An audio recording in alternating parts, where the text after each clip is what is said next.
Salut tout le monde, j'espère que vous allez bien, en tout cas moi c'est le cas, et aujourd'hui je vous livre mon test du Galaxy Z Flip 3. Vous avez vu les pubs, vous avez vu les vidéos de présentation, c'est le smartphone pliant le moins cher que Samsung fait aujourd'hui, 1059 € contre plus de 1500 € pour le premier modèle. Il devient encore moins cher si vous prenez un forfait à côté, je sais pas, je dis ça comme ça, mais par exemple le forfait Sensation de mon partenaire Bouygues Télécom, je vous en parle en fin de vidéo. Mais voilà, il est plus beau, plus abordable, plus résistant et par conséquent plus attrayant. Mais est-ce qu'il faut toutefois craquer et acheter cette petite mignonneté? Eh bien, je vais vous donner mon avis honnête, en toute transparence. Question design, on est sur un très beau produit. Un produit bien fini que je qualifierais même de sexy. Son design biton est un choix pertinent de la part de Samsung pour le rendre facilement identifiable. Et malgré le fait que Samsung ait choisi du vert brillant sur 3 de ses 4 coloris, je trouve que le résultat est très réussi, ça fait pas cheap. Bien au contraire, le combo verre et aluminium, c'est quelque chose qu'on connaît et qui est éprouvé. Ici, Samsung utilise même du verre Gorilla Glass Victus, le meilleur dans ce domaine contre les chutes.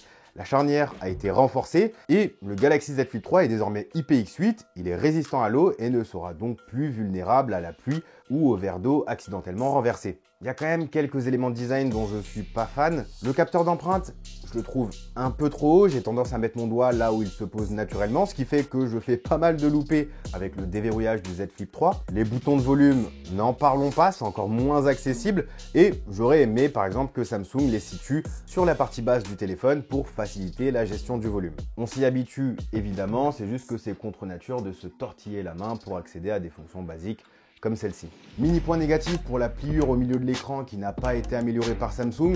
Elle se voit, elle se sent, mais pour ma part, elle ne me dérange pas du tout. Mais la grande nouveauté de ce Galaxy Z Flip 3, c'est bien évidemment son petit écran externe, qui est d'ailleurs 4 fois plus grand que le précédent. On passe d'un minuscule écran de 1,1 pouce à un plus grand écran de 1,9 pouces.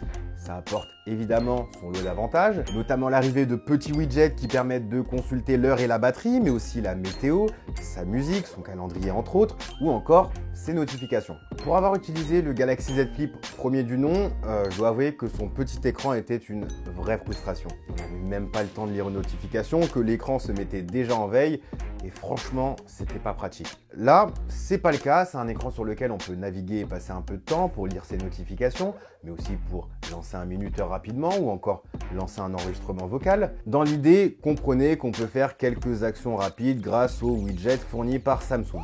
Malheureusement, c'est pas aussi pratique qu'on pourrait le croire. Exemple tout bête, je reçois un SMS, je lis la notification, mais j'ai aucun moyen d'y répondre avec l'écran fermé. Je ne peux pas cliquer sur une éventuelle réponse rapide, je ne peux pas dicter une réponse, je ne peux même pas faire un audio pour y répondre, et au final, je peux soit effacer cette notification, ou alors ouvrir mon téléphone. C'est sympa une fois, deux fois de faire la manipulation due à l'effet waouh d'ouvrir son téléphone, mais au final, c'est un peu relou de devoir systématiquement ouvrir son téléphone pour faire quelque chose de concret. Et ça vaut pour toutes les messageries, Messenger, Slack, WhatsApp, ça vaut aussi pour les notifications, mais ça vaut aussi par exemple pour les widgets fournis par Samsung. Exemple tout bête, le minuteur il est réglé sur 10 minutes par défaut, il est impossible de réajuster cette durée depuis l'écran externe, il faut forcément déplier son écran, déverrouiller son téléphone pour ensuite pouvoir régler son minuteur, et pour le coup je trouve ça un petit peu dommage. À la différence du Fold qui, lorsqu'il est plié, reste utilisable tel quel avec son interface smartphone, là, c'est pas le cas et le fait de devoir systématiquement déplier son smartphone pour l'utiliser de manière concrète est au final une contrainte à laquelle il va falloir se plier. Plier, déplier, déplier, plier, vous avez compris le jeu de mots. Je suis un génie, c'est comme ça, c'est pas... J'y peux rien. Bref, tout ça pour vous dire que je suis pas encore tout à fait convaincu par ce petit écran externe qui est mieux que l'an dernier, mais pas aussi bien qu'on voudrait nous le faire croire sur internet. Mais bon, des avantages à ce format pliable, il y en a, c'est certain. Le premier, et c'est vrai, je le fais tous les jours depuis que je l'utilise, c'est de plier le téléphone à 90 degrés pour le faire tenir tout seul. Je m'explique. Il m'arrive des fois de manger tout seul le midi au boulot. C'est pas parce que j'ai pas d'amis, mais c'est parce que des fois il y a des vidéos que j'ai vraiment envie de regarder. Et du coup, je plie et je pose mon Z Flip 3 à 90 degrés et l'interface s'adapte à cette position. Ça s'appelle le Flex Mode qui va en fait mettre le contenu sur la moitié haute de l'écran et la partie interaction en bas. Ça, j'aime bien, genre vraiment, même si le contenu n'est pas très grand, c'est largement suffisant pour le midi. En plus, Samsung permet de forcer cet affichage flex depuis les paramètres. Vous allez dans Fonctions avancées, ensuite dans Labs et ensuite dans Volet en mode flex. Et dans ce cas-là, des applications qui ne sont pas nativement compatibles, comme Netflix par exemple, eh bien, elles le deviennent. Autre avantage, le fait qu'il se plie sous plusieurs angles, ça fait que je le plie légèrement pour qu'il tienne parfaitement dans le creux de ma main. C'est un petit détail, je sais, mais ça améliore ma petite expérience avec ce téléphone. J'aime aussi beaucoup pouvoir me voir lorsque je prends des photos avec les caméras dorsales. En fait, vous pouvez soit activer l'écran externe, ce qui est pratique si vous faites tenir le téléphone à 90 degrés par exemple, ou alors lorsque le téléphone est fermé, si vous double-cliquez sur le bouton d'alimentation, dans ce cas-là, ça va lancer le mode appareil photo et vous pourrez vous voir et faire un selfie avec un geste de la main. Ça, pour le coup, ça s'est vraiment montré pratique dans ma vie de tous les jours. Et puis même, le fait qu'on a un très grand écran qu'on peut au final facilement ranger dans sa poche ou alors faire tenir dans le creux de la main, bah ça aussi j'aime bien. Certains reprochent le format 22/9 très allongé du Z Flip 3 qui rajoute des grosses bandes noires sur le côté lorsqu'on consomme du contenu. Je comprends totalement. Mais à l'inverse, c'est très confortable pour le mode multi-fenêtre. Si comme moi, vous aimez bien mettre une vidéo YouTube sur la partie haute de l'écran, tout en faisant quelque chose d'autre en bas, pour le coup, il y a pas mal d'espace et on ne se sent pas à l'étroit lorsqu'on utilise cette fonctionnalité. Donc tout ça, c'est une histoire d'utilisation et de compromis. Et je pense que le mot compromis résume bien l'expérience avec ce Galaxy Z Flip 3.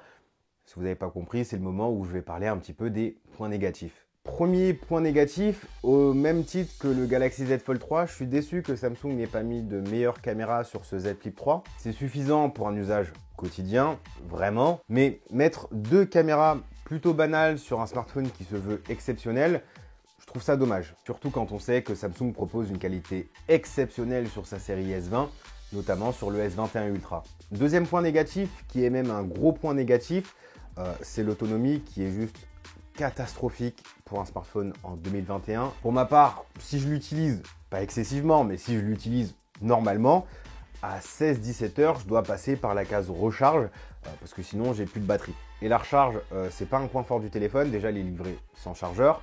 En plus de ça, la charge, elle n'est que de 15 watts. Il faut 1h30 pour le charger entièrement. La charge sans fil, elle n'est que de 10 watts. Là aussi, c'est très lent. Peut-être que Samsung aurait dû mettre un écran 90 Hz adaptatif plutôt que le 120 Hz adaptatif. Ça aurait fait quelques économies d'énergie. Mais voilà, si vous jouez beaucoup le matin, si vous consommez des applications gourmandes le matin comme Snapchat, etc., il est probable qu'à 14-15 heures, vous ayez à recharger votre téléphone pour terminer la journée. Enfin, troisième point négatif, le téléphone a tendance à chauffer, genre très rapidement.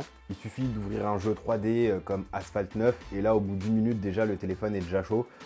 Ça n'aide pas du tout la batterie non plus. Enfin bref, ce sont des points négatifs que je me devais de vous citer si jamais vous êtes vraiment intéressé pour acheter un Galaxy Z Flip 3. Conclusion, est-ce qu'on fonce ou est-ce qu'on esquive ce Galaxy Z Flip 3? Eh bien, j'ai envie de dire que ça dépend à qui on s'adresse. C'est pas un secret, je suis un grand fan du format du Galaxy Z Fold qui bouscule les codes et avec lequel j'ai une vraie plus-value lorsque je l'utilise, celle de pouvoir trimballer une tablette dans ma poche. Le Flip, lui, il est super mignon, le fait de plier son téléphone, c'est super sympa, mais ça n'a pas drastiquement changé mon expérience par rapport à mon iPhone 12 Pro ou alors par rapport à mon Pixel 5. Il y a même des endroits où mon expérience s'est dégradée, comme la photo ou l'autonomie. Mais l'idée du Flip, c'est pas ça. L'idée du Flip, on la connaît, c'est de proposer un grand écran de smartphone avec le moins d'encombrement possible. Et pour ça, il remplit totalement sa mission. Je valide. Si c'est cette plus-value-là que vous recherchez, alors évidemment, je recommande le Galaxy Z Flip 3, d'autant plus que,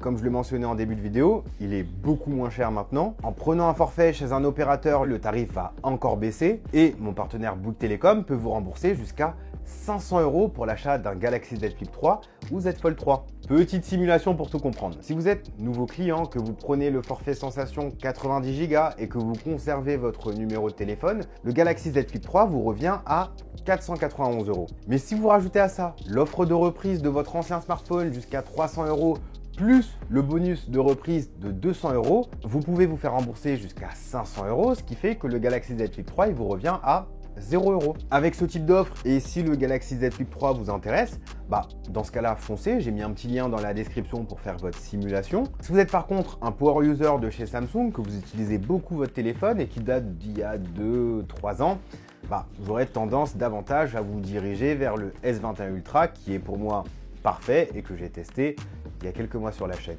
En tout cas, merci à tous d'avoir suivi cette vidéo, j'espère que vous êtes restés jusqu'au bout.